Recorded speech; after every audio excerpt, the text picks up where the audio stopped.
I get hyped for the 4th of July ahead of time, really far out, you know? Get great barbecue, you know? It's the country's birthday and everything, you know? It's the only time as a guy you can look up at the sky and be like, ooh, sparkly, yes. You still have to hide it behind machismo, like, yeah, it's sparkly, but it's blowing up, all right? Anybody can get it. Shots fired, okay? You know, 4th of July is just a straight pride parade.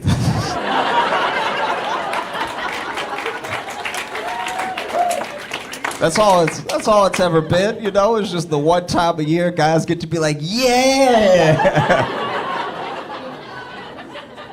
It's basically, don't act like it's not drag just because you put on a longer beard. Like, you dancing in the street too, you know? That's why I'm always blown away by people who complain about pride and they're like, there's no straight pride parade. I'm like, yours is coming up in a month. Like, you can't give it 30 days. Even when you think about it too, you think about the way that the country came together too. We think of the founding fathers as all these old wise men and everything, because that's when they got painted. You know, they got painted late. They had already survived the war by the time we painted them. When they were in the war, they were much younger. We got the pains when they were like 40. But they fought in the war. You think they were fighting in the war old?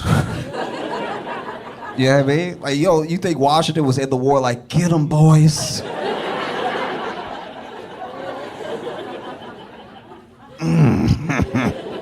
No, y'all shoot. Oh. No, these were young men. Young men battling to create a country, you know? And it's mind-blowing how young they were when we won.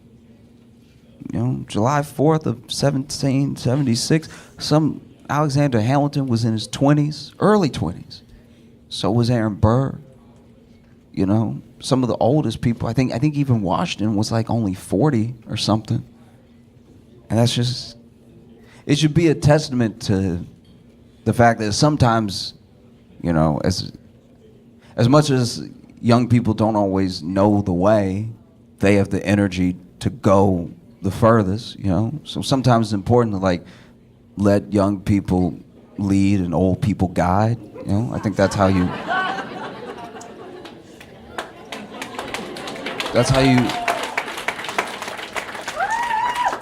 you know, because there's someone that has all the passion, all the fire in their heart to do something, to like try to build a better world, and then there's someone behind them that doesn't have as much of the fire anymore, but is like, don't trip over that rock. Just go a little bit more left and you'll be fine. Don't do what I did. That's how I messed up my knee, though.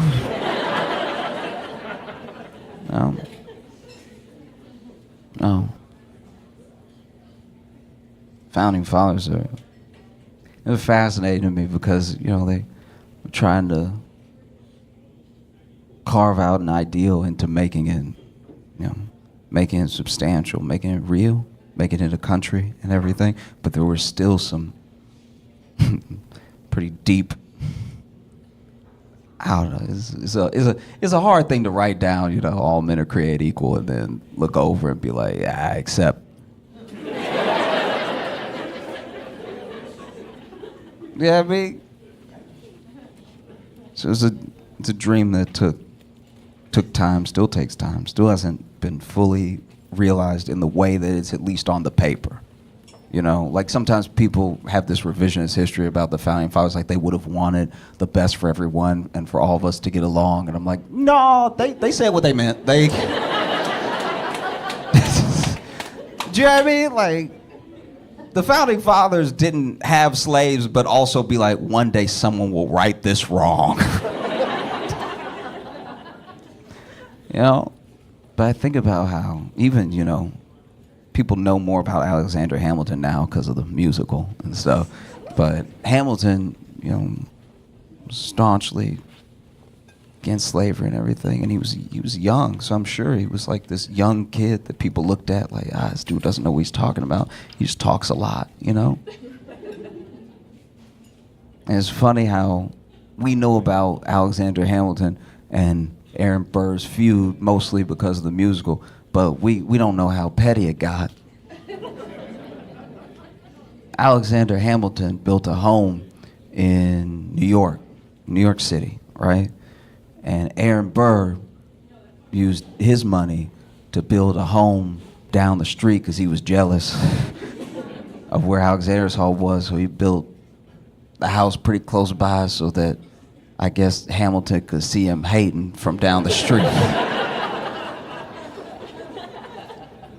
Alexander Hamilton and Aaron Burr were the original Kendrick and Drake.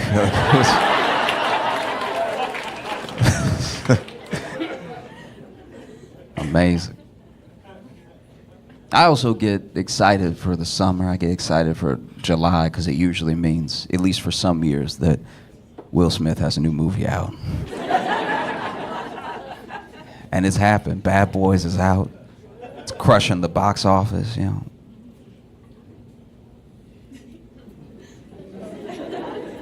Just Will Smith slapped all the money out of Hollywood.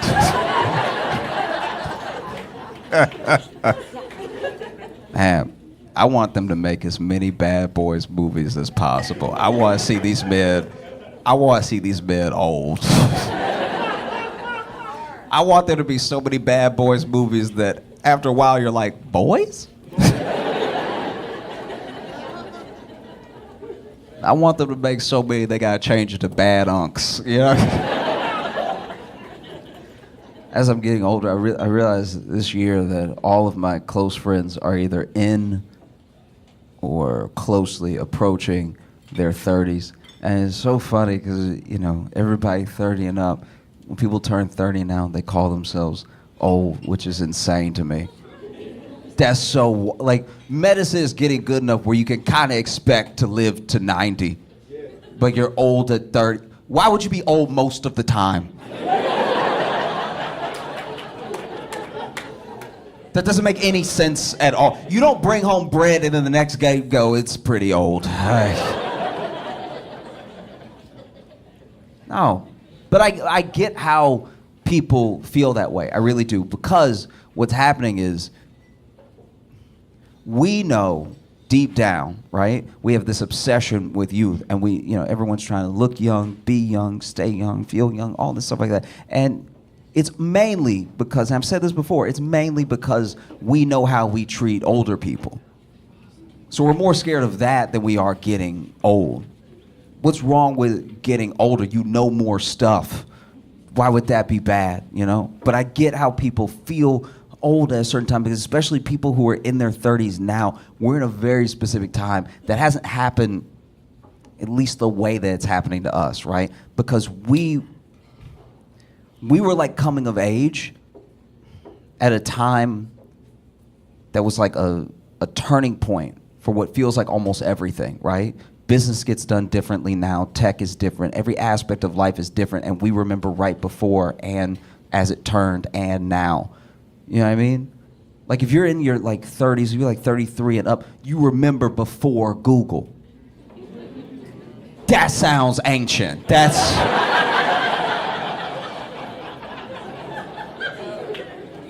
Just to say before Google sounds like another century, because it was.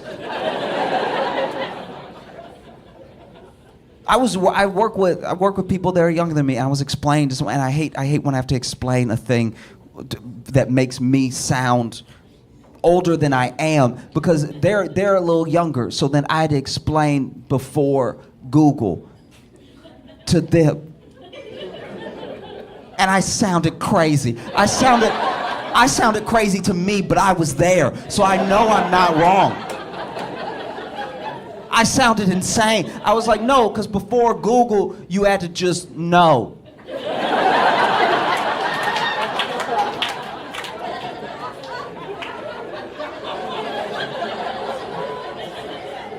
And if you didn't know, you had to ask somebody who you hope knew and was friendly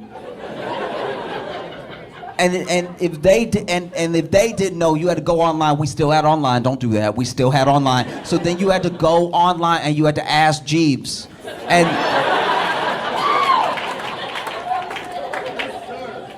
then they were like, "What is Ask Jeeves? Like, what is?" And I was like, "Ask Jeeves is.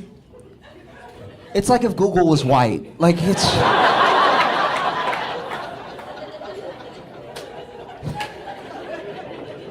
And so you had to ask Jeeves, and if Jeeves didn't know, then you had to go to the library, and you had to ask a librarian.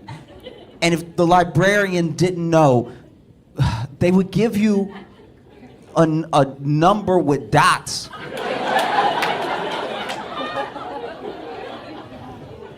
They would give you a library is like a house for books.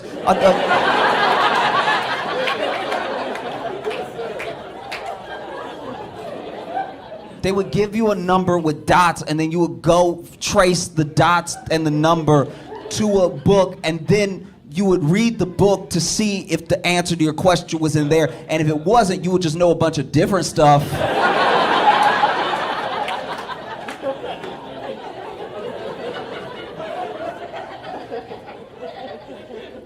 You would know. A book is like a slow Kindle. It's like.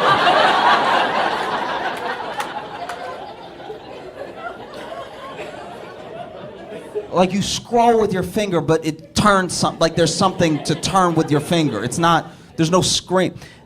And then, if your question, what you've been looking for 6 months, yes, it takes a long time. So maybe cut your dad some slack, right? It used to be harder to know. Do you know how crazy you sound saying it used to be harder to know? That's not how I wanted to end it.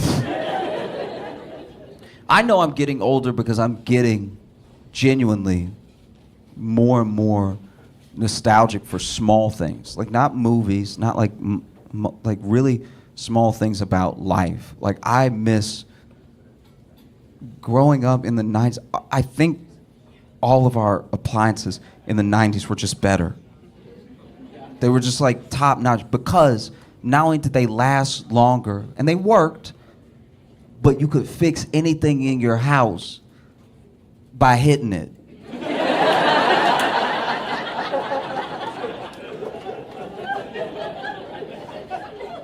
Violence solves so much in the home. Growing up, all you need was some fists and some belief. And you could fix a whole house. Don't need to call a contractor or anything. Like if you had just any appliance, you know? And what was special about it was that you knew how to hit it. You knew how to hit yours. That's very important. It wasn't just you could go hitting stuff. Well, you got to know your machine and you knew how to hit it specifically to get it to work. And it wouldn't work when you went over to your friend's house. You go over to your friend's house and their thing wouldn't be working and you'd be like, and they'd be like, no, you gotta go.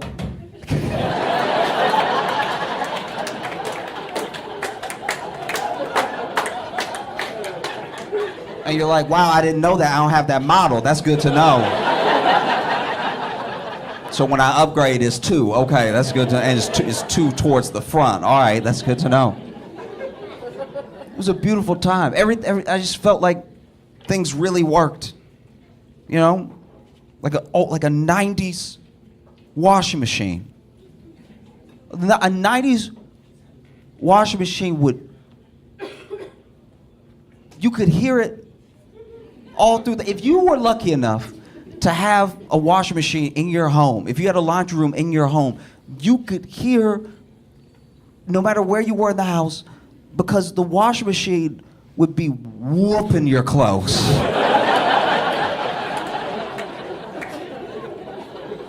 No matter where you were in the house, as soon as you started the watch, you would hold off watching a movie. Because you're like, we can't watch a movie and do the laundry. That's not, it's gonna mess up the experience, all right? It would be whooping the state. You could hear your clothes getting beat. And they were all loud, and they all just, like, the washing machine moved like it had legs. No matter where you were in the house, you could hear your clothes screaming in the machine, just,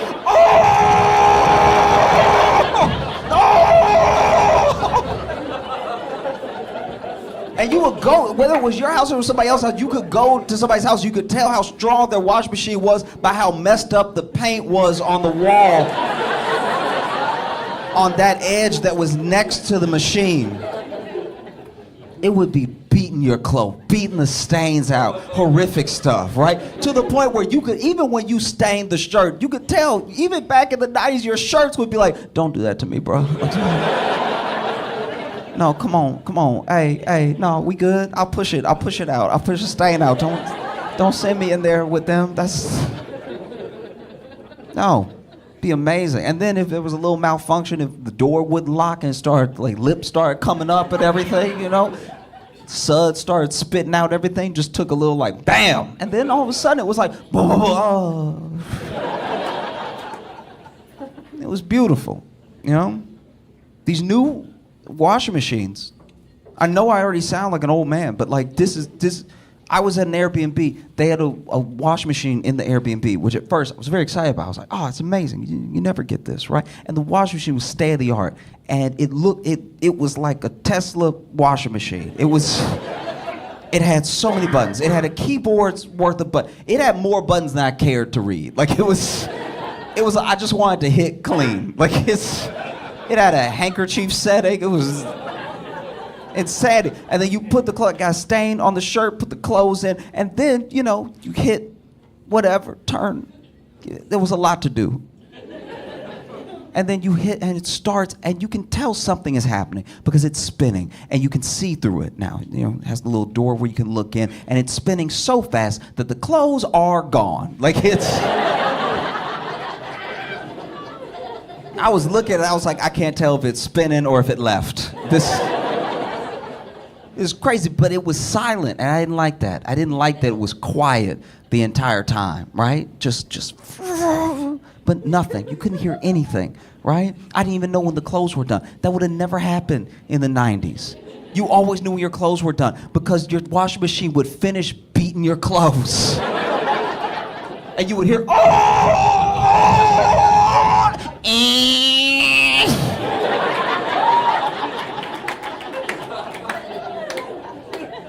because they used to put alarm clock stuff in the washing machine to make sure they made the same noise. This thing finished, I had no idea. It finished and it was like, hey.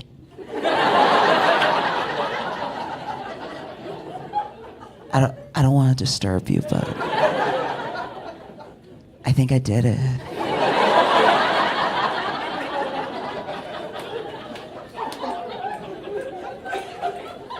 And then I pulled the shirt out of the washing machine. The stain was so intact. The stain was sitting there comfortably. The stain was looking at me like it had its legs crossed. Like, looking at me like, your move.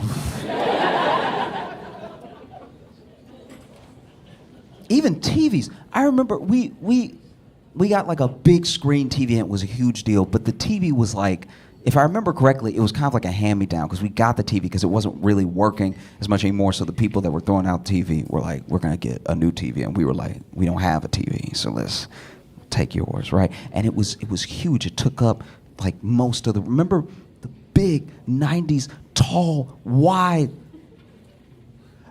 remember when TVs had ass?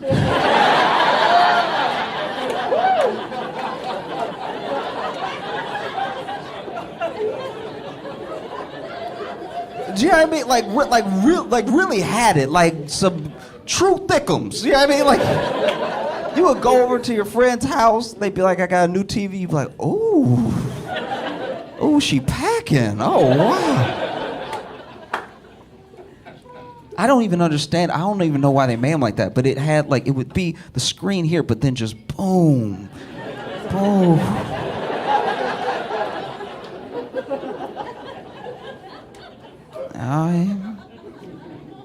And that was great because even though the TV didn't always work, you know, you knew how to work it, right? Because it would do that thing where all those TVs back then, when they didn't work, they would just get wavy. You remember that? It would be like, I'd put on the news and it would just be like red, blue, green, red, magenta, yellow. And you turn on the news and be like, at 8 o'clock.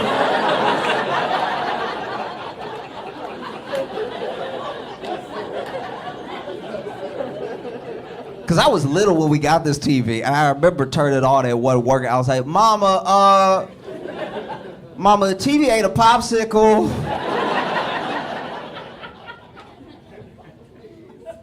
And my dad would usually be the one to hit the TV because he knew how to do it, right? But my dad hit the he hit the TV a lot.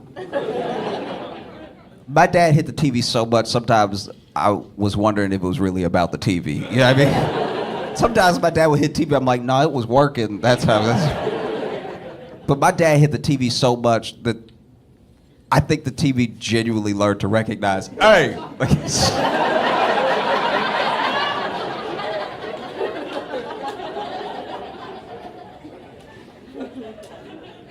One time I was trying to watch the news and my dad came home. That's all he did. He just came into the house and the TV was like, 8 o'clock. As soon as he closed the door, it was like 2 people were murdered.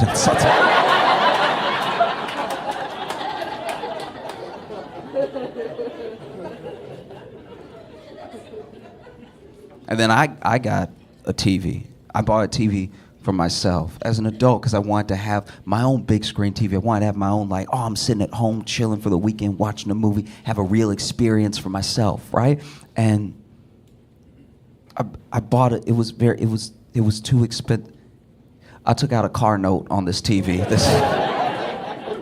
this several payment TV, and you know, we bring it home. I'm excited initially. I'm super excited because you know they bring it home and they install it, they mount it on the wall and everything. Smart TV, brilliant TV, good grades TV, right? But I'm trying to watch this TV, and I want to be. I'm not like a dumb person, but like I cannot figure out. I cannot figure out how to get the subtitles off this TV, and it's like I can't stress how much this is not my fault. All right. I'm not like a dumb. Like I know I'm up here doing the jokes and we're all having a good, but I'm not a dumb guy. Like this is crazy. All right. And I want to be clear. I know that it's not the HBO subtitles at all because then I go to the settings at HBO and HBO is like it's not us. We're not the one to do it. But I'm trying to watch Dune 2, right? Trying to watch Dune 2 on this big screen TV. I turn on HBO. I'm watching and it gets to that part where like Timothy Chalamet doing that like Fremen language. So he's like, you know what I mean? Like whatever they say. And so then in the movie, they have subtitles for that part because nobody knows what they say, right? So then the movie, those subtitles come up. But then on top of those subtitles are these like nasty gray italic subtitles coming up, and I'm like, who is typing? That's not what I wanted at all, and I can't get it off, and it's great, and it was everything I watched. I would leave HBO, and I go watch something somewhere else, and they were like, and that's not even as bad as when I first got it, because when I first got it, when I first brought the TV home, it had, I don't know how it happened, it had the audio description on. All right. Now, if you, some of you are familiar. So, if you don't know what audio description is, it's basically if you're watching it and you're visually impaired, it will give you both context for what is happening in the show and things that are more like stage direction. They're just happening silently, right? So then I don't know that that's on. I don't know. I didn't press anything. I just turned on TV. I hit on the TV. That's all I did. And so then I went to watch Law and Order SVU. All right. So now I'm watching Law and Order, and Olivia is like handing somebody their ass, right? Like she's just like, you don't know anything about Survivor. You don't know anything. And then she walks out of the room. And then as she walks out of the room, my TV is like, Olivia leaves the room. And I'm like, who is that? Who is that? Who is in here? And I went to the settings. I went to Peacock. I went into the settings, and the Peacock settings were like, it's not us. We're not doing that. I've used remotes all my life. I've all the time used the remote, and I pressed the remote was not remoting. Finally, it was off. I don't even know what I did. Maybe I didn't do anything. Maybe the TV just decided to stop doing it. I have no idea. But I was watching a different episode, and Olivia was once again handing somebody their ad. You don't know anything about survivors. You don't know anything. And then she left the room, and I was like,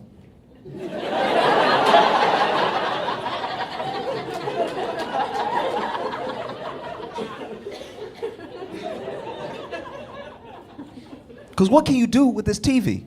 What can I do when I can't get the subtitles on? You can't hit it. You can't hit it. I took out a mortgage on this TV. You cannot hit it.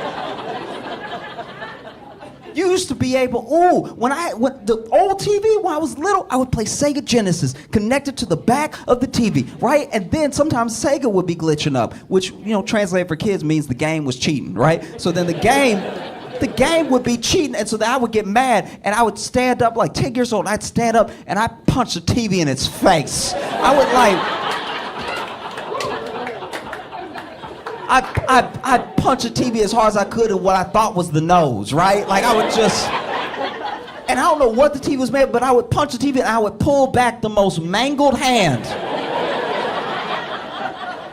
Cause I don't know what it was made of, but it wasn't glass. There's no way it was glass. It had to be like clear steel or something. Cause the hand that I was pulling back, all my fingers had switched up and stuff. My thumb was in the middle.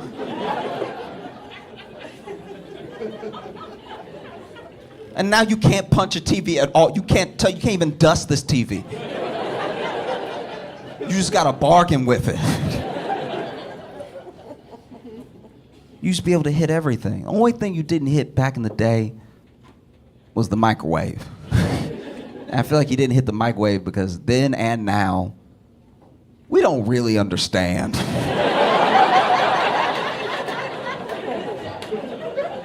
how the microwave works. Yeah, I mean, I can only describe a microwave. If someone had never met a microwave before and they were trying to ask me what a microwave was, I'd be like, it is hot magic.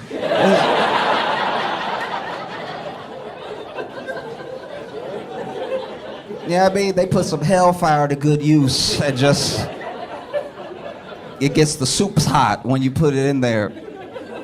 My grandma, when I was little, she had what I imagined was the second microwave ever made. Like it was one of the oldest microwaves I've ever seen, and it didn't make any sense. We would try to get her to get rid of it all the time because it was so old that the door handle for the microwave looked like a door. Like it just. And then the buttons, she had it for so long. This had to have been, maybe it was the first microwave. She had it for so long that all the buttons had faded. So you don't know what you're pressing. I don't know what's potato and what's two. Like, every time you put something in this microwave, it's a gamble, right? You don't know if you're hitting defrost, if you're hitting 9 or whatever. And so, there was one time that everybody was cooking in the kitchen, but I wanted to make some easy mac in a little cup, so I flipped open, put the water in, tried to put it in the microwave. It was like dun dun dun dun dun. Because I just had to go by feeling, because all the buttons were like Audis. That makes like all the buttons were poking out like.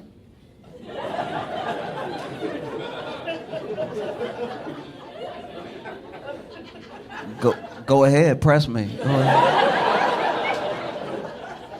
Press me. I don't know what's gonna happen either. Press me. Let's do it. Do it. Do it.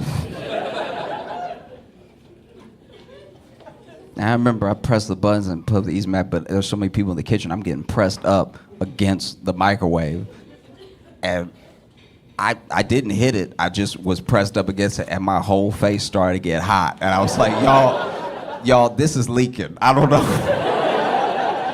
It is leaking magic in the kitchen. We need to evacuate. Welcome to Josh Johnson Show. I'm Josh Johnson, joined by my co-host, fellow stand comedian Logan Nielsen. Logan, how you doing, buddy? I am doing well, man. How are you? I'm doing all right. So much has happened. Okay, so So much has happened. You've also started every episode with that lately. You got a lot going on this last month. This last month has been a lot. A lot to experience. So Sally and I ordered food today. And I won't say where the restaurant is in case this isn't the restaurant's fault because we're still investigating. DoorDash itself is investigating, and then I'm holding my own investigation where I'm calling the restaurant at different times to make sure I'm holding my own investigation. This is how people like really lose their minds. Like when anytime you, no matter how vindicated you might be or how justified you feel, if you start your own investigation into anything, you've probably already lost your mind. Yeah, no. Even if you end up being proved right, you do still have the shame of having to take all the yarn off the wall. You know, you have to take down all the safety pins. Yep. Still, you being like, "Whew, I got into this deep, huh?" Ooh. You have to take down the clippings from where you were wrong. Like, yeah, you know those clippings that just had nothing to do with anything, and you were just like, "Well, in Italy, the tomatoes are going bad," and it's like, okay, well now. That's true. Every conspiracy theorist who does that, and if they are proved right, they have to go like, yeah, this whole branch over here, though, I was a bit off. I was a bit off on this over here. I did make a mistake. I am embarrassed about these strings over here. I'm a bit embarrassed about, but Robert Redford had nothing to do with it. I really went at him. I was going to take down Sundance and all of it. He had nothing to do with this at all, and it's all over here. Okay. Turns out Orson Welles has not been alive for quite some time. That's something, and honestly, you do just a tertiary search, you will find that. It's one of the first thing that comes up is his date of death, and I really, man, couldn't see the forest through the trees, but yeah, because he looks so much like the guy from Stranger Things with the beard. I just thought they were the same person. Yeah. So then I just kept digging. But either way, I was right, and the moon is filled with pudding. So despite that stuff, I was right. We were missing the big picture. I was right. And so I've been holding my own investigation. Anyway, what happened was we ordered some food. And you know how it's all the same company, even though they use different names? I'm pretty sure like DoorDash, Caviar, all those places are like the same thing now. Yeah, they're like owned by the exact same. Yeah. Yeah. They all bought each other. They all bought each other. They're all owned by each other. They also somehow still exist. Yeah. But they are all under one umbrella. They're all under one umbrella. I think they're all not profitable, but also are. I don't it's like they're not profitable, but they pay slave wages, which just means these people are really bad at business. Yeah, it just means there's just a hole filled with money somewhere because they don't know what to do with it. So they just I don't feel like I'm saving money. They just dump it into a deep, wet hole. They don't. And we can't get the money out. It's all wet now. Like instead of Grubhub or Seamless and then Caviar, just make Caviar the standard and just call the other ones Caviar Poor. Yeah, because it's kind of what's happening. There are certain restaurants that are like only on Caviar, and you're like, why? And then you see that they're super expensive, so you're like, okay, maybe that's why. But still, you can't be that. Like, you can't act too. You're using the same plastic container, so don't get uppity. Do you see what I mean? Yeah, you're still spooning spaghetti into the same black and clear plastic container as the place that charges $3, Well, and for these, how they work too is like, it's not like there's a Caviar representative who works at the restaurant who manages these orders. It's just a different tablet the place gives you. Whichever one you work for, you just have a different type of tablet that the orders go through, and then a driver comes to pick it up who probably works for all of them, because you can be a Grubhub, Uber Eats, whatever driver all at the same time. So there's no reason for all these to exist. There's also no reason to not pay these people well, because if you've gotten to the point where they're working for 4 of them at the same time in a day, why don't you and you're also all the same company, why don't you just go ahead and make them an employee? and Yeah. pay them a fair wage. It's insane. And so, Because in that one too, the illusion of choice doesn't do anything for me. I'd rather just the restaurant to be on one thing. You know what I mean? yes, exactly. So But your anyway, investigation, sorry. I said all this to say that we ordered some food. I won't say the restaurant. Pull your mic a little closer to your mouth. Oh, okay. We ordered some food. I will not say the restaurant, just in case it's not their fault. But when our food came, And if they're listening, and they'll come for you. this would be how we get death threats. This would be we accidentally start a feud with a very violent restaurant. Yeah, I'd hate for something to happen to you. I'd hate for you to slip in some mac and cheese and never walk. So what ends up happening is that we order and then the food gets there and there's no buzz, right? There's no buzz or anything. The app is how we realize it's there. They're just in the house. Yeah, right. That would have honestly been better because then someone would have been able to explain what happened. So And also talk about service. yeah. You picked the lock? You just knew Don't how to worry pick the about lock? it. Here it is. And so It's already on plates for you. then they drop it off. They're nowhere to be found. So then Sally goes down and she comes back up to the apartment and she's like, you'll never believe it. And I'm like, what? Because in my head, I'm like, did we get something extra? Did we not get all our food? You know what I mean? And she just lifts it up. She's like, they gave it to us in a garbage bag.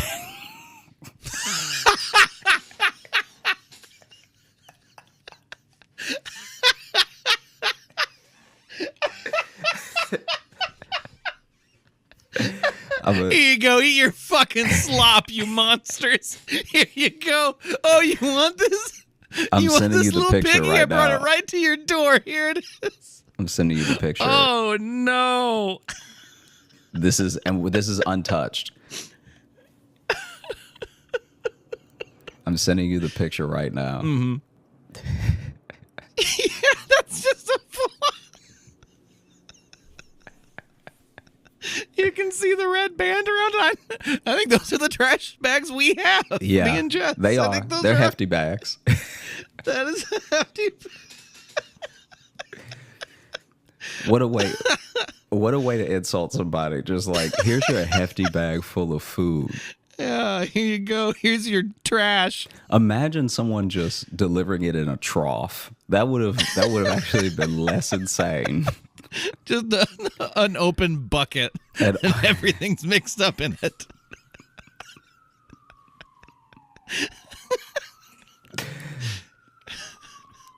And Here's so your pail of slop. And so she's holding up the bag, and then I'm like, no, like I'm already smiling. I'm like, there's no way. Like this is a joke, right? And then she and then she opens it and she was like, oh my God, it's wet. And I was like, well, is it raining outside? And she's like, no. Was it wet on the outside of the bag? No, it's or wet on the inside of the bag. well, that could be steam though. That could be the steam. It was of, not steam because the bag was full of mud. It was full of mud. So underneath, in the picture that I sent you, underneath the containers is just like muddy water. So unless they grab their fresh trash bag with their cleanest dirt in it, and then the food started to sweat, With their cleanest dirt in it. unless that's what happened, I was just delivered the actual trash. They This sent seems the like it was trash like to my house. It seems like they rode it over, but it was like just hanging from the back of their bike. Like they just tied it onto the back. They wanted to do the like little motorcycle effect, so they just had one of the lips of the plastic in the spoke. Yeah. Yeah. And we don't gotta- know. We don't know. There's so many scenarios where this could have happened. Yeah. No, Because- this does need to be a full investigation. Let's get into it. Because either the restaurant is the culprit, and they were like, Right. we're done. Okay. We're done with you. We're done with Yeah. your hunger. you know, Right. and we're done with your food. So everyone today is going to know how we feel. All right. And then this poor, seamless driver shows up and they're like, take this bag. And he's like, not to deliver, right? You want me to throw this around the back, right? And they're like, no, that's the food. We want you to give it to them in person. And then These are bad people. When they open the door, I want you to spit in their face, okay? And then he's such a good person that's why he couldn't do it. He couldn't spit in our face. He doesn't know us. So that's why And he couldn't even just buzz. left it. He just left it. He just left it and was like, I don't want to be a part of this, but I need my job, right? Yep. Yeah. That's scenario 1. Okay. Scenario 2, they gave the driver their regular bag with the food in it, and he was like, no, this is my last day. All right. And since there's no HR to call to yell at, I don't have enough coworkers to quit in front of, I'm just going to do it as a terrorist all day. I'm just going to. Well, see, or alternate to that same scenario, but not so much out of spite. They were like, we have the food ready, but we just realized we're out of bags. Do you have one? And he goes, yes. Let me go look in my trunk. Yes, let me go back home. Oh, here it is. And grab my trash bag that I've already started using. Here, I've had this in the trunk of my car. I had some wet shoes in it. Will that be okay? And they were like, sure, it's leaving. We don't care. It's your problem now. Yeah. Bye. Now, scenario 3 is much like your alternate scenario where the restaurant did not give him any bag. And so then he wanted to give us a bag because he was like, even though I'm delivering it to the location where they will no longer need a bag, maybe they'll need a bag. Maybe they're ordering this just to bring it over to a friend. So then they'll need something to carry it with. And they probably don't have bags in their home because who does that, you know? So let me bring them a bag, even if it is a bit dirty. Scenario 4. Okay. The devil himself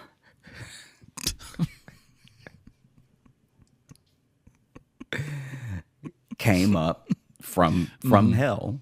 From hell. Satan himself. And actually pushed the delivery driver out of the way and was like, I got this. Okay. Okay. Let me take care of the situation. All right. Let me make sure that they go to bed tonight a little hungrier than they could have been, you know? Because it's not like I'm starving now. I had alternatives, you know? Yeah. Okay. I'm grabbing a notepad here, okay, so we can solve some mysteries, okay? We do have one mystery solved. There's one mystery solved in all of this as to why your doorbell was not rang. Whatever the scenario leading up to it, for sure, the answer to that is because that driver was filled with shame. Whatever happened to lead up to that moment, for sure. The reason why no one rang you, why no one called you, was because he went, I can't look them in the eye. Whether that is out of malice or pure embarrassment, that is still up for debate. But for sure, that is why the bag was left. So we have that mystery solved. Why no buzz? Why no buzz? Because shame. Yeah. So we have that. We have no buzz solved. Scenario 5. Oh, God, I didn't realize you had more scenarios. I didn't realize there'd be another scenario post Satan himself getting involved. Yeah, scenario 5, potentially the most likely. The bag ripped and he just put it in something nearby, and then it happened to be a trash bag. Because it would also explain all the dirt. Sure, I think that plausible. there's a chance that, because we know from this place that their bags are the paper bags with the loose spun sort of straw handles. So that's just 2 staples holding the handles to the bag. And there's only a little bit of glue at the bottom of the paper bag holding it together. So what we also think is likely is that the trash bag was actually clean. This dude was walking with our food. It fell out of the bag into the dirt. He then grabs a fresh trash bag and then puts the food back in, so at least there's a bag. Because if he delivers it with just dirt on it and his hands, we're gonna be like, how did this happen? What'd you do? Yeah. What did you do What right did now? you do? But now he's off scot-free because he had a clean trash bag with him. Right. Mm-hmm. Yeah, because that's the real question of this case. Actually, is at what point the mud comes into play. Yeah. That really determines who is at fault. You know what I mean? Yeah. Yeah, absolutely. Because I'm looking right now at my phone and I'm looking at the app for where we ordered, and I'm gonna triple check which one. I'm gonna triple check which, because there's multiple locations as well. That's also why I don't know if this is the restaurant's fault or if it's the driver or fate, whatever. Yeah. So what I'm gonna do, this may be completely unusable, so don't get too excited, but I'm gonna call them right now. Okay.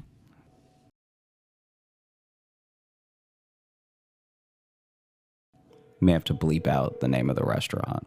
Sure. May I help you? Hi, I ordered some food today using caviar, and it came in a trash bag. Would that be the driver, or are y'all using the trash bags to deliver? Oh, that's the driver. Oh, okay. Got you. Okay, well, thank you. I appreciate it. Okay, no problem. Enjoy your day, though. Have a great night. You too. Hi. I think it's solved. Well, no, here I will say he blamed it on the driver awful quick. That be the driver.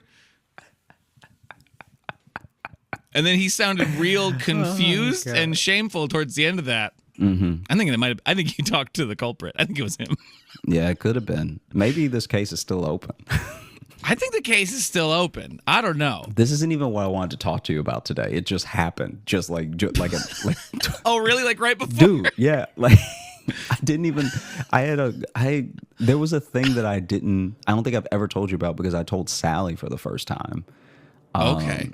Okay, so we're shifting to that. So let's just say still open investigation. Yeah, still open investigation. Look, I'm gonna keep calling. We're gonna keep calling, telling them that this happened to me. Email us what you think happened. Yeah. Who do you think is to blame here? Yeah. Because also was this a trash bag already sitting in something at the restaurant, and they're like, oh no, we're out of bags, grab that. You know what I mean? Yeah. Or maybe they just saw our order. Scenario 6. They saw our order. It perfectly matched some food they had already thrown away. And so they were like, why not? Why waste food? There's people starving in other parts of the world. Yeah. Why waste food? No, that's the only stuff that's been in that bag. I mean, the bag was outside, but don't worry about it. It'll be fine. Why is it wet? Don't. Now you're being Don't one worry of them. about it. You know, food. You cook. There's sauce and stuff. They'll be fine. They'll get it. Yeah. That's my new favorite thing. I had a friend. It didn't make any sense and it had no context to the situation. But someone had said something and she was like, don't do that. You sound like one of them. And it's like there was no thing to attach it who's to. them? Yeah, exactly. There's you can't say you sound like one of them and there's no them. Yeah, it was the perfect thing because there was no race thing to attach it to. There was no it was just such an insane response. Ooh, don't do that. You sound like one of them. It's like that's like the purest form of othering someone. Yes. Of like I'm not even giving you a group. You just belong to them. It's like, what? That's wild. Yes. It is incredible. I was such a fan. I was so excited when it happened because I was like, there's nothing, no one, like, you know how sometimes people can be like, what do you mean, you people, sort of thing? Yeah. It wasn't that at all. It was literally like the confusion at the table. Yeah. And it was immediately hilarious. I went to dinner I'm going to tell you the story in a second, but this is also very funny. I went to dinner last night, and I was crying.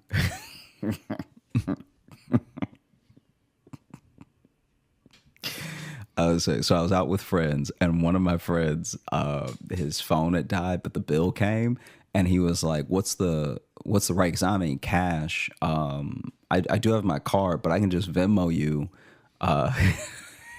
I could just Venmo you when my phone comes back on. And then our other friend was like, ooh, that doesn't sound good. You sound real poor right now. And he's like, I'm talking about the battery, not the plan. Okay. And she's like, still though, you shouldn't say it like that. Ooh. I got pains when you said it to me like that. And he's like, well, do you want to put all my cards? She's like, no, it doesn't sound like it'll go through on your card. Or no, you got to get your life in order. He's like, my phone just died. And she was like, so then maybe clear your phone is poor. Okay, your phone is too poor for life. Yeah. And so it died. Your phone didn't even want to be a part of this conversation.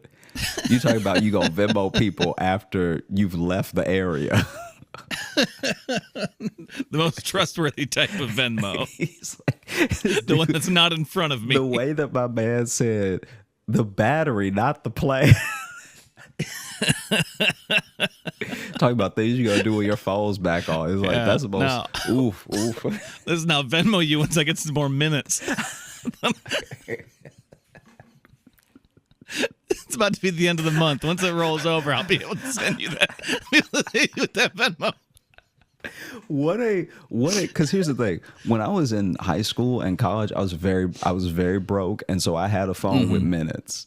And for anyone we all have listening phones to with this minutes podcast, back then, I think, right? Or not everybody. No. Okay, I did too. I guess. I mean, I didn't know there was another way. No. The way I didn't know we had it it limited back then. is the way that people with money have always done it. That's true. That is a Just good so point. you know. Yeah. We were out you here used to be able to call minutes. and you could call a number to find out how many minutes you had, which would take like a minute. So you'd lose a minute checking your minutes. Also, the thing that really made me bad, and it evened out if the text was long enough, I guess, but every text message cost, and then you had to accept the deduction in minutes to read it.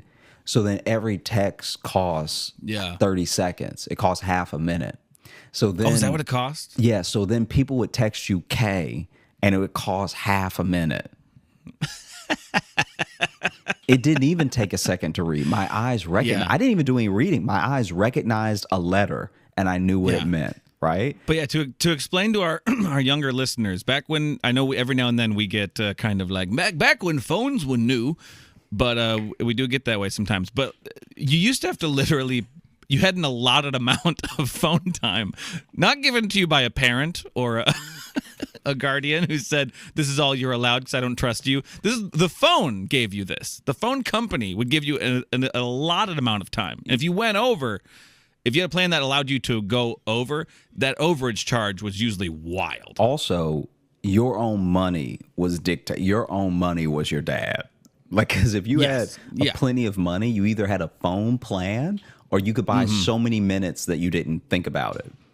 Yeah, this is where the beginning of like burner phones were, because you could just buy a phone with a set amount of time on it, and then when you were done with it, you could just throw it away. Yeah, that's why those became popular. You could buy them in a 7-Eleven, use it for a couple hours, throw it away. When I was in high school, or maybe I was even in junior high, the first kid I knew to get a cell phone got a cell phone with minutes on it. And I don't know if his parents bought it, if he bought it with summer money from his summer job, whatever. But either way, he bought the phone and bought 300 hours on it.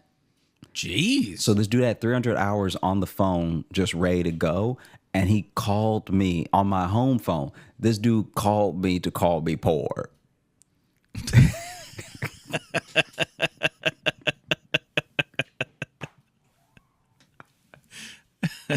This dude called me. This dude called my home phone. He called my house phone. Man, 300 hours of phone, dude. It's like By the time he used all that, phones had changed. This dude called me and asked me if I was hungry. Jesus. This dude was a monster. Anyway, Yeah, see, bullying, you had to be more creative with bullying back then. We didn't just have social media to we didn't have immediate access. You had to go through the work. And I shouldn't even, this is the thing, okay. This is also where you date yourself, because things are new for every generation of people. There will be things that are new. So then there are people right now who, even though they're young, they remember life right before TikTok, right? TikTok's only been around for a little while. So there are going to be people who are like, oh, yeah, I remember TikTok. And then when they have kids, people be like, TikTok? What is that? Yeah. You know what I mean? Yeah. Oh, for sure. And it That's how the makes students I us- work with are. They're like, what? You're not on TikTok? I'm like, guys, it's been around for like 3 years, and I'm old. You don't want me on it. Also, Like, we longer than sound 3 years. old because we remember life before everyone had just had a cell phone on them, right? Yeah. But it makes me... But we remember before the internet, so that makes us sound 1,000 Yeah. to probably kids now. And like, because the idea of a supermarket is like still relatively, when you look at the world and you look at how we ship food and like all the processes around keeping food good until people can purchase it and stuff, that's all relatively new. So then if you're old enough, you remember a time where you had to live off of what grew near you and that's all you got. Maybe if you traveled, or maybe if someone brought something back, you could have something that wasn't from where you were.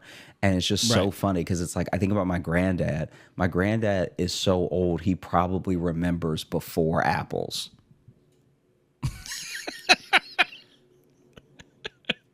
I could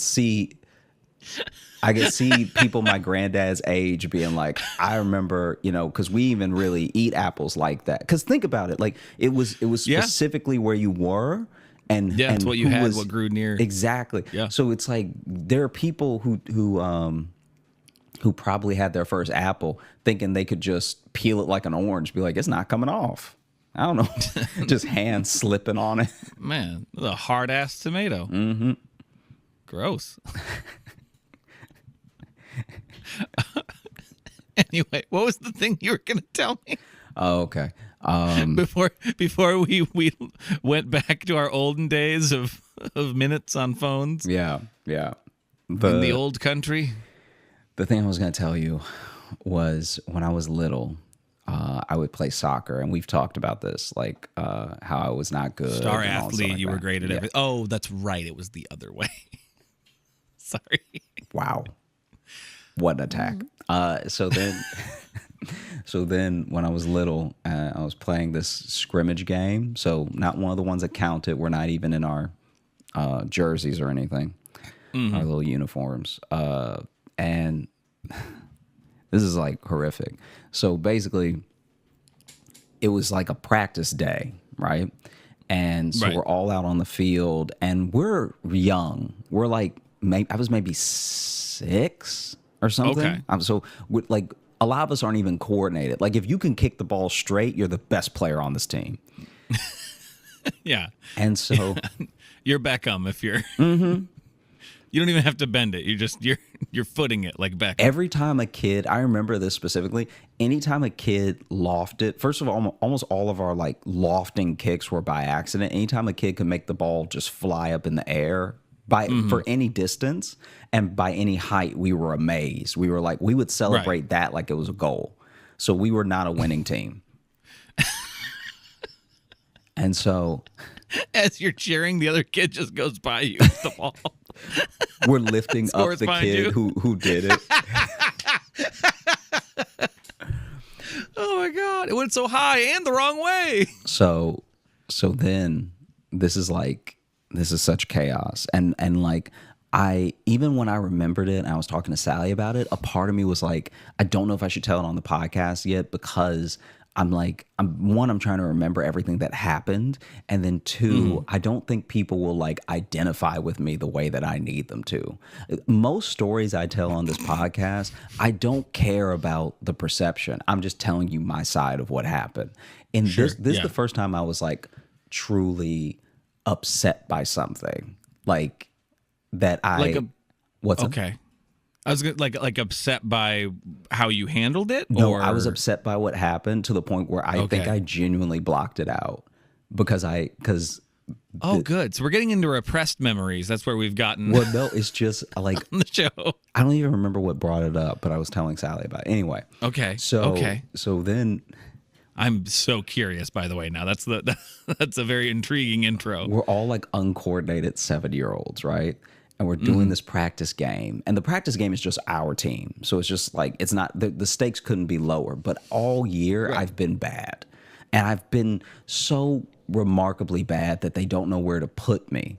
So they have the same problem they have with me that the kid that's good at everything, you know? Like the kid that can dribble straight, they're like, should we make him the forward? Should we have him as a defender? What should we do, right? Is he in high school now? What do we do with him? Yeah. Can we get him held back? You know? We either got to hold him back or we got to launch him forward. Yeah. Yeah. Somebody just like throws his dad some money under the table to like mess up his homework for him. We got to keep him to teach the other kids. Yeah. So anyway, in the game, this kid had brought his dog, right? And the dog has been asleep for almost all of practice, just chilling, right? And it's like it's a fairly big dog. And then but it's still like, it's not like an old dog, but it's like puppy age. I can't remember what the breed was, but it was like medium sized to say it was a puppy, you know? Okay. And been sleeping, been a good dog the whole time. Anyway, this is also a time where you got to think about how you're coaching kids who don't understand real plays. You're just trying to get them to do their position. Yeah. And to stay in a general sense of where they're supposed to play. Yeah, you're kind of going with a zone situation because especially at that age, and in America especially, a kid's knowledge of soccer is going to be, hey, kick the ball. Yeah. And it comes to you and you kick it. Yeah. That's kind of, and again, so I know it's different in Europe. That's how we view it here. And so for me, what ended up happening was there was a kid from the defender's position that was dribbling the ball towards me, and I should go back slightly.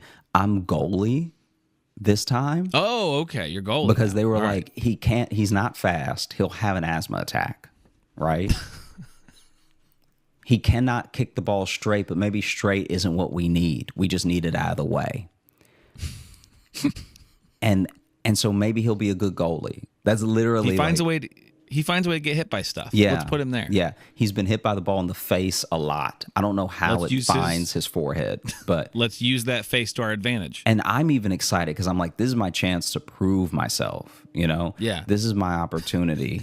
As you're standing there bleeding. Yeah. This is my opportunity. Finally. I'm going to be good at the sport. Because remember, I told you before, it's like I kind of wanted to be like that sport, like that athlete, you know? Anyway. Still kind of do in a little bit. All right. Just saying what we cover on this show, your endeavors. So you have dreams of becoming a very buff ninja. That's what it seems like. So the kid is dribbling from the defender's position at me. So he's coming at me for a while. And so many, because he's not fast. So many things are going through my head. Like so many thoughts. Like, okay, I got my eye on the ball. I know which kid has it. He's not passing. So it's not like I'm going to get, and also, I think they were trying to teach us offsides at that point. So then there really wasn't too many people ahead of him to try to pull him off sides, if that makes sense. Okay. So it's really just me by myself on this entire side of the field while he's coming and the other kids are running. And so I'm like, okay, I just got to stay calm. All right. I just have to keep my eye on the ball. He's coming at me. He's not fast. He's going to kick it. He's probably going to kick it straight because none of us are good. You know, like I'm in my head, I'm like locked in. Right. Yeah. And just as he gets maybe past 3/4 down the field. So like this is game time. This is when I'm going to have to step up. He kicks the ball just a little too far in front of him. You know, like when you're dribbling a soccer ball and sometimes you don't manage the distance well. And so he's kicked it really far in front of him. Now he has to catch up with it. when he kicks it that far, at this point, the dog wakes up and just full puppy mode. The dog wakes up and then takes off and like hits it with its nose down the rest of the field at me. And now it's a dog. Now I'm like, what do I do? What? Wait, the dog just took over? Dude, the dog just, and like, I'm not being dramatic when I say that this was probably all of 10 feet, you know? Right. Because he was almost there. Sure, yeah. But then now he's here, so he's like all about to be at the ball again, and the dog was just off to the sideline, laying down. And so now it takes off, runs in front of him, and starts like knocking the ball with his head. And then he knocks it one last time. He touched it all of like 2 or 3 times, but he knocks it one last time. And I'm like, at first I'm scared because I'm like, the dog seems big as it's running towards me. I'm also little. Then I calm down. This is all happening in a moment. Then I calm down for a second because I was like, oh, a dog. Now I'll just be able to grab it. I hope I don't get bit, but now I can just grab the ball, right? And at the last second, he like hits it with his little nose, but it goes a little to the left, and I miss.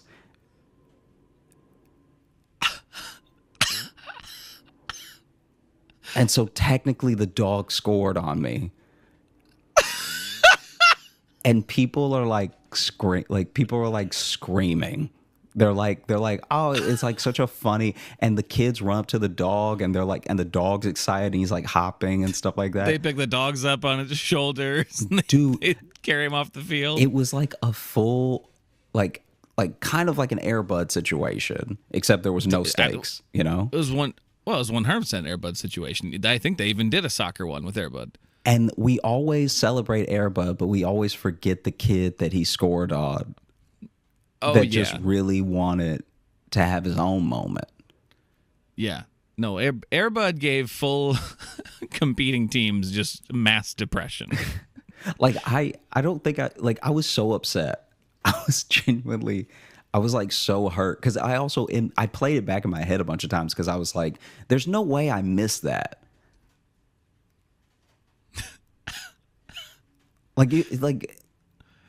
Yeah. Because it happened so fast. Literally, the dog just like, blah, blah, blah, and then it was in the goal. The dog just took over, though. The fact that he kind of kept it on the same path is interesting and almost suspicious. Dude, it's like 2 or 3 touches. I'm gonna say it's another mystery we have. I think you got played. This dog has been trained. This is a circus the ringer. dog.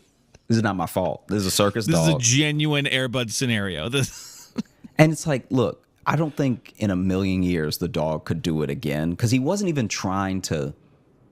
Like, the dog was trying to play with the ball. Went for the ball. He wasn't trying to score, but he was so close to the goal by the second time he touched it. And it's like I was already not good.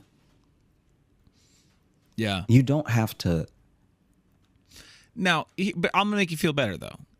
What? Because frankly, I'm just saying, because soccer, football in other countries is a game of feet, and dogs got 4.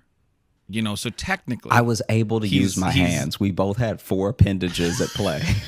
I'm just saying. He's actually, he's over equipped. We both have 4 limbs to work with, and no, listen, it's embarrassing, and you should be embarrassed. But it's also like I'm trying to make it. The worst part is that it's like not even enough people were there for it to even be like a really cool thing, like to be like a it was like we said, this is pre-phones we established, so this wasn't like a viral moment, but could have been a socially viral moment. It was like 8 kids playing. Yeah, so this is just your pain, and not every parent was there. So this doesn't even get to be like a fun, like, oh my God, did you see that moment? It's just one kid being embarrassed because a dog scored on. I'm pretty sure my mom had to run an errand. Like, I mean, I'm glad my mom didn't see it, but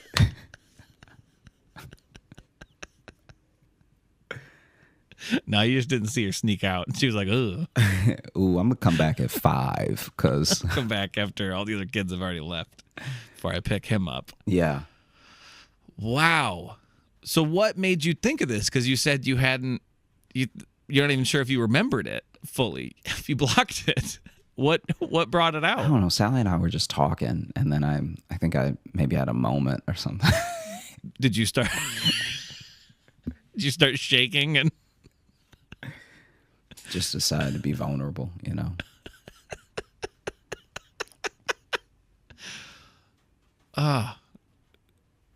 Was that your last day in soccer? No. I didn't stop doing soccer till I was like 13. Okay. So did it push you forward? It made you angry. Oh, it made You're me like, angry. It didn't make me better.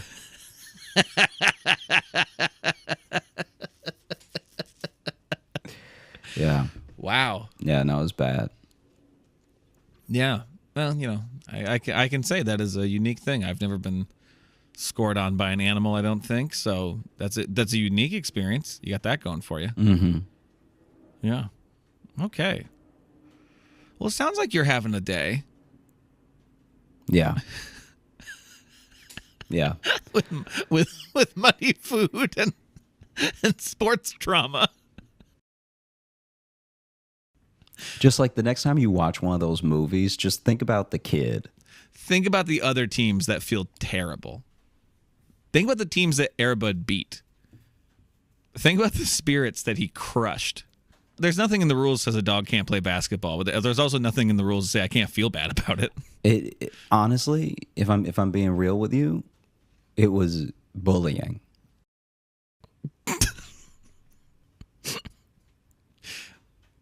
It's just let your dog be at home. It was sleeping anyway. Right. Keep your dog, get your dog off the grass. You know what I'm saying?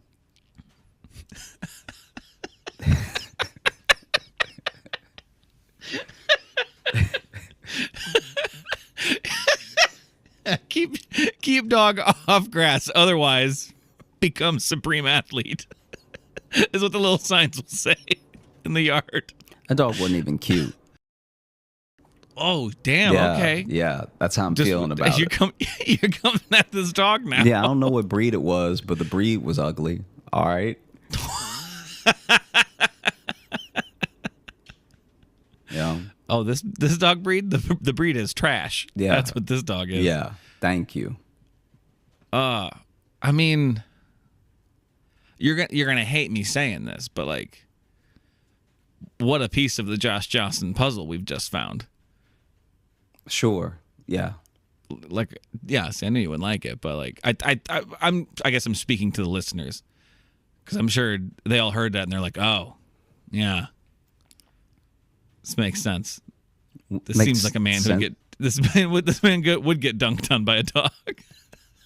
Look, I'm the winner. Yeah. All right. Oh, okay. That was over 20 years ago. So guess who's still alive? All right. I can still dribble. Got my good limbs, can run. Yeah, but now look at you taking care of a dog. What does that have to? What does that have to do with anything? I'm just saying you got to do. What does that have to do with anything? Just saying, My dog would never be able to. I would. But I would run circles around my dog. Okay. Josh has made a point to never show his dog a ball because he doesn't want to come close to repeating this mistake. Chance would be puffed out when I got done with him. Okay.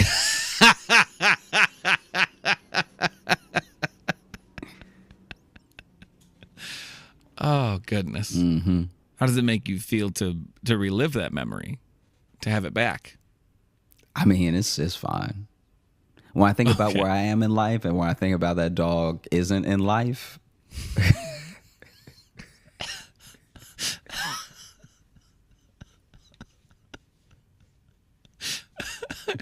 Hard cut to Josh being heckled in a comedy club by a dog. There's a whole litter.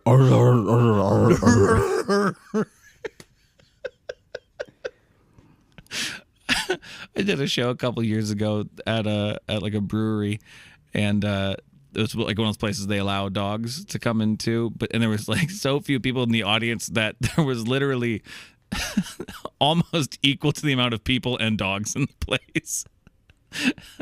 Or it was like 2/3, because there was like 7 people and like 4 dogs. And I'm like, this audience is damn near mostly dog at this point. That's a strange place to be. And I think one did bark, so I think I did get heckled by a dog. So there, I have that over you. Yep. Okay, well, while Josh is dealing with his trauma, I will open up the mailbag. Unless you had something else. No, that was it. Do we have another one from Anna, you said? Yeah, I was looking for that, because I figured since we got a little extra time, we can do that one. Thank y'all so much for writing in. We appreciate you. We have so much fun with these. We look forward to them every week. Anytime y'all send them in, we're happy. So thank you again. There it is. Scrolled past it a bunch of times. All right. But yes, we do have an update from Anna. Okay, real quick. Let's try to recap the story thus far. This is an ongoing chain of emails. Okay. So this started with her going on a date with the guy who was a foot who ended pervert. A real toe fiend. Not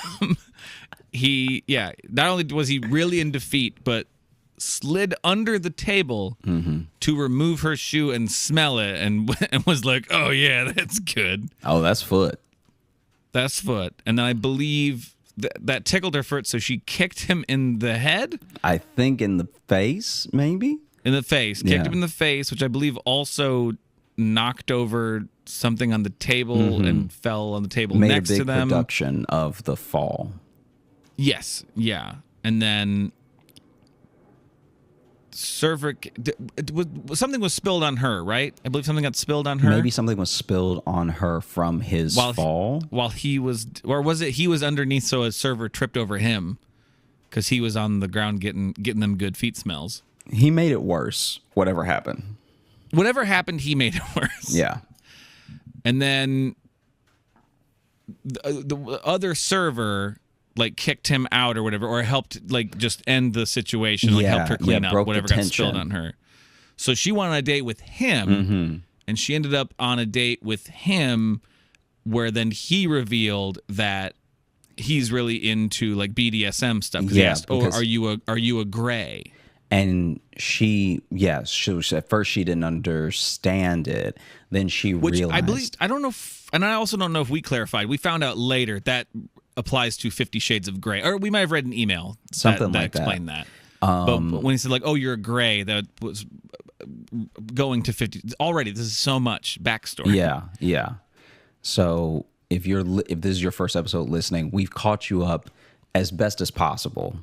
Yeah, and the cliffhanger, because she always leaves us on cliffhangers, and very tantalizing ones. I believe the last thing was after he was talking about being into BDSM and stuff like that. Then the foot fetish guy was outside the window and said, "I found you." That's. And this is where we had our little debate of just like, are we getting played? But either way, we're having a fun time with the story, so I kind of don't care. Yeah, I want to see it through to the end, even if none of these people ever lived. Even if Anna is not real.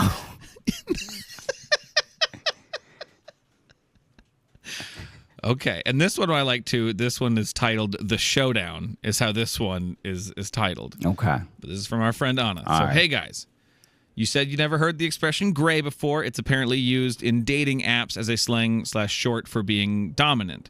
The word refers to 50 Shades of Grey. Some people just use a gray picture and that's it. Oh, just a gray picture. Interesting. I want to give you some context. As you know, Sweden is a small country. The population of New York, they're out of Sweden. That's just W. As you know, Sweden. Small country. Anyway, this has nothing to do with that. Never been. Want to go? As you know, Sweden is a small country. The population of New York City pretty much amounts to the total population of Sweden. In the capital, there is about 1 million. In the actual city center, the number is about 400,000. In most cities around Sweden, all restaurants, clubs, cafes, and most fun stuff is situated in the city center. So if you want to find someone, it is possible, but statistically not likely. In my case, I was ratted out by one of two people that knew where, what, when, and who I was seeing that night. Wow. After I left the gentleman, this has been the code name for the foot fetishist. Mm-hmm. After I left the gentleman on the floor of the restaurant, I actually thought that I would never hear from him again. I'd only given him my business card, so he didn't have my private number. It'd be very funny if his name, like, we nicknamed him Tony Two Toes. You know, he Tony Toes? yeah, he loves feet because he doesn't have all his, you know.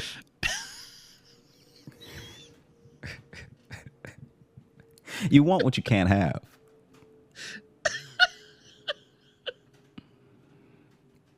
You go ahead, keep reading out. That's my bad. I liked it. I don't think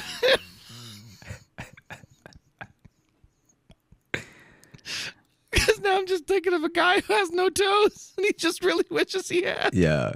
Like, you think he's sucking on But toes. it's gone the other way where now he's just horny about it. Yeah, it's like you think he's sucking on toes because he's into feet, and he's sucking on toes being like, I remember my middle toe. He's just like, I really wish I could feel this. Mm-hmm. You know, he dates somebody for a couple years, and then he's like, let me put a ring on it. And he goes down and just puts it on her toe. Oh my God. Have you ever met a girl with like 6 toes and 1 foot? Are you kidding me?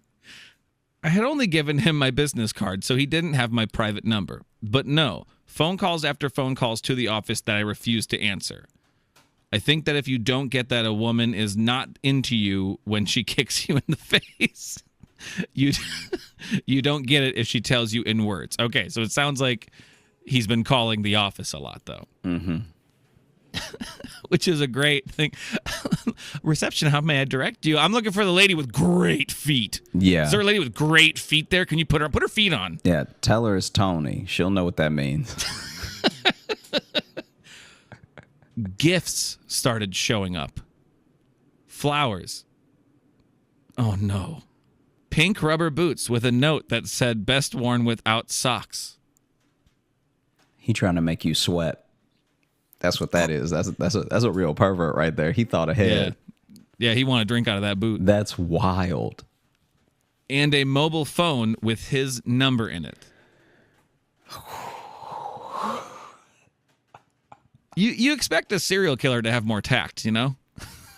Not just tact. This is A like plan at all. This is like, you know what? Because you just have to start over. You have to find someone who is as into feet as you are. Because if you were doing these moves on them, it'd be all swag.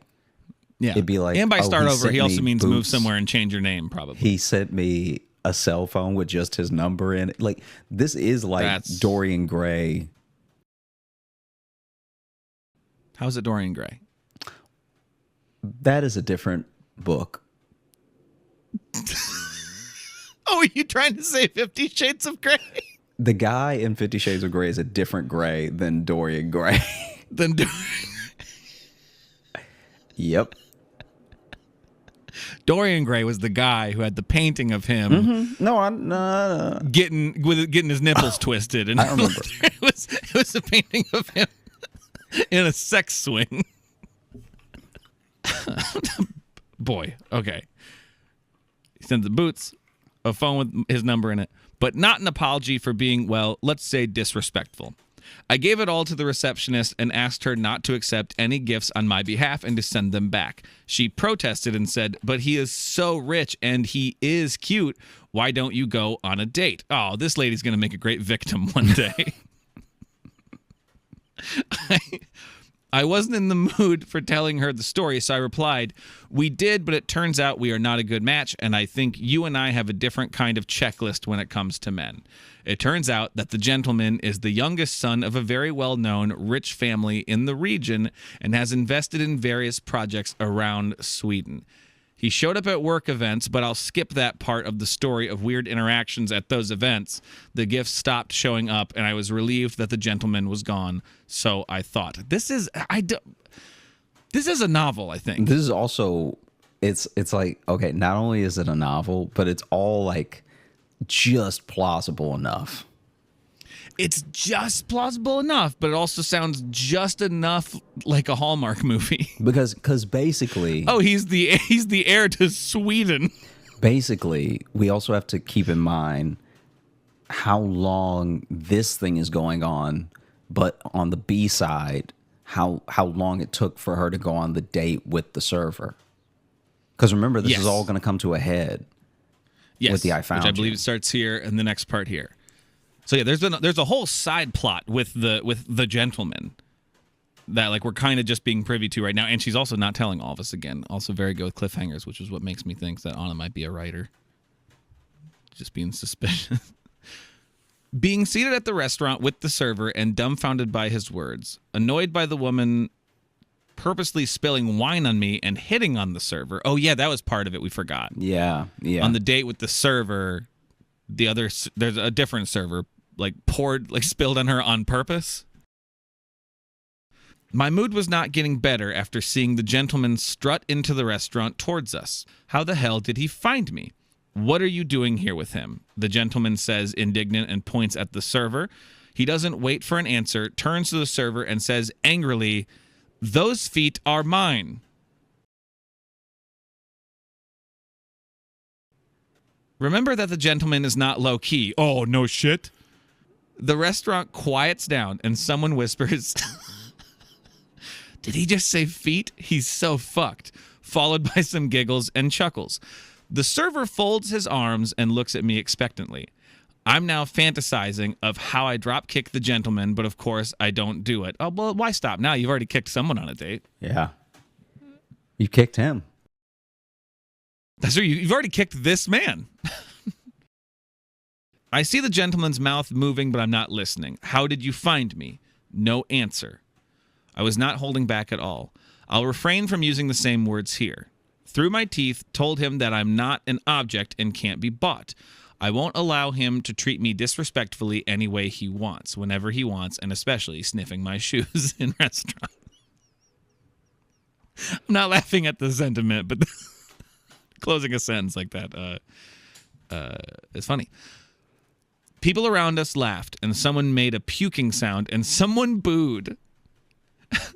The girl in the group of university students cheered me on, "You go, girl," and fiddled with her phone. I glanced at the server and noticed that his eyes were glazed. I finished it off with, "I'm not interested in you whatsoever and never will be, so leave me the fuck alone and get lost. But, you kept the gifts, so I thought, we had a thing." It turns out that the receptionist had kept the gifts for herself and had led the gentleman on to believe that I kept them, and to redeem herself to the gentleman, she had told him about my whereabouts. She can see my calendar at work, and so she checked it. At this point, the woman comes back and yanks the server's sleeve. To me, she says, "Take it outside. You bothered the other guests." I pierced her with a glance and said to the gentleman that lingered, "You got 1 minute to leave, and if you don't leave me alone, I'll get a restraining order, and from there on, I have the right to protect myself. Do you understand? Kicks are a-comin'." The gentleman limps away like a sulking toddler.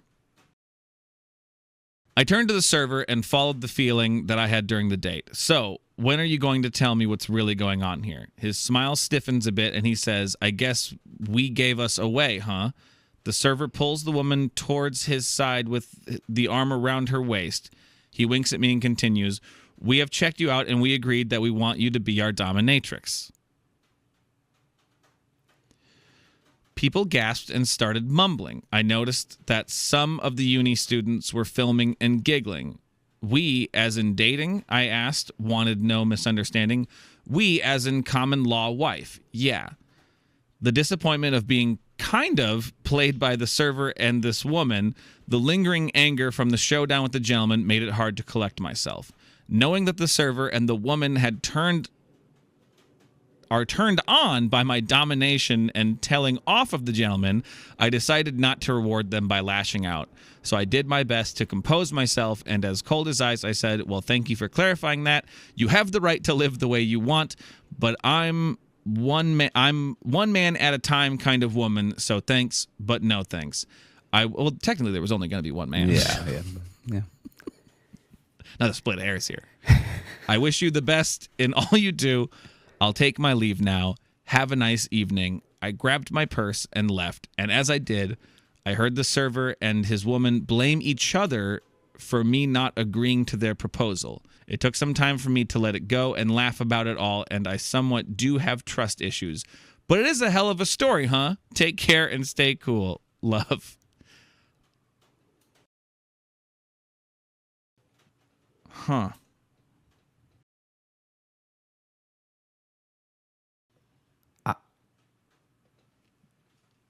Yeah.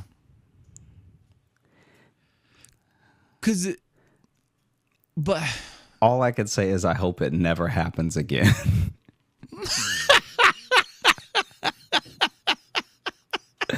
Wow. Huh. I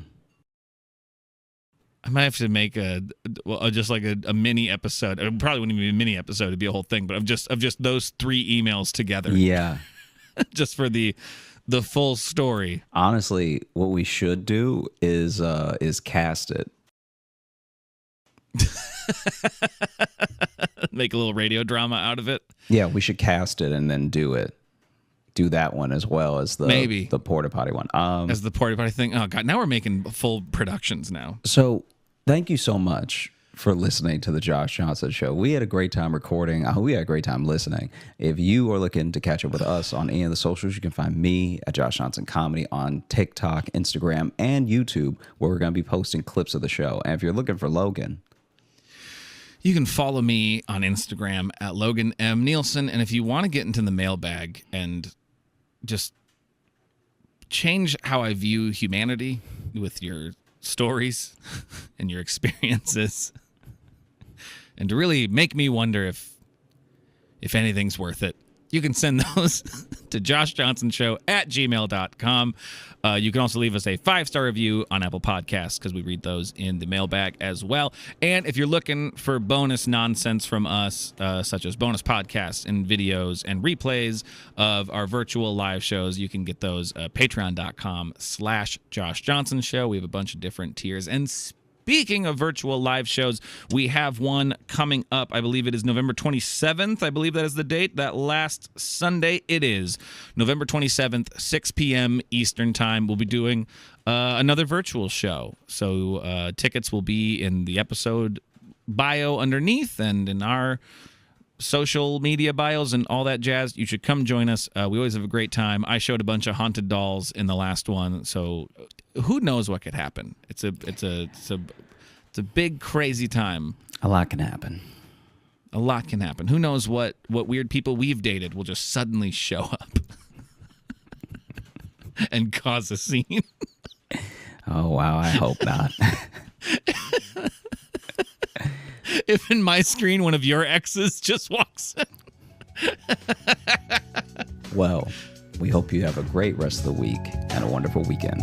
We will catch you next time. Hey, thanks so much for watching. Please like and subscribe. It really supports the channel. Hit the bell notification, because apparently it's the only way YouTube will tell you that something happened. And just tell a friend. That's the biggest thing you could do. Just tell one person in your life that you like, maybe you don't like, that this video happened to you. We release the podcast every Thursday on all the podcast apps, so you should find us there and subscribe on those and comment and leave reviews and whatever on all of them. And also, if you want bonus stuff, you can join our Patreon, patreon.com/Josh Johnson Show. We have bonus podcasts and videos and stuff there, and we'd love to see you.